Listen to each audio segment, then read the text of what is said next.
ஹே மக்களே, இன்னைக்கு காலையில் நம்ம என்ன பண்ணுறோன்னா திண்டுக்கல் போகலாம் அப்படி சொல்லிட்டு மதுரையிலேருந்து கிளம்பியாச்சுங்க. திண்டுக்கலுக்கு எதுக்கு போகிறோம் அப்படின்னா, நம்ம தாத்தா ஒருத்தரை பார்க்குறதுக்காக போனோம். இது எல்லாமே நம்ம தாத்தாவோட தோப்பு. அங்கே தான் இன்னைக்கு போயிருந்தோம்.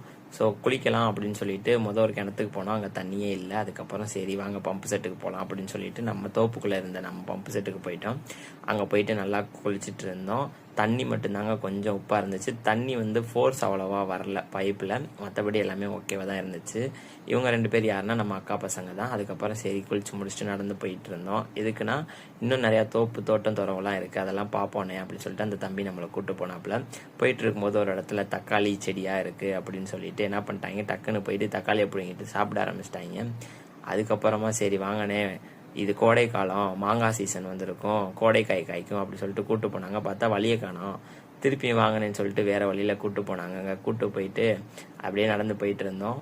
போனால் தோட்டத்தை காமிச்சாங்க கண்ணில், ஆனால் கோடைக்காயை தாங்க காமிக்கல. இதுதான் அவங்களோட தோட்டம். இது எப்படி சொல்றதுன்னா மாந்தோப்புன்னு சொல்லுவாங்க. ஸோ ஒரே ஒரு மரத்தில் 3 காய் தாங்க இருந்துச்சு. நம்ம தம்பி மீன் வளர்க்குறாப்புல, அதனால அண்ணே மீனை காமிக்கிறேனே அப்படின்னு சொல்லிட்டு மீன் எடுத்து காமிச்சாப்புலங்க. அவ்வளோதான் மக்களே.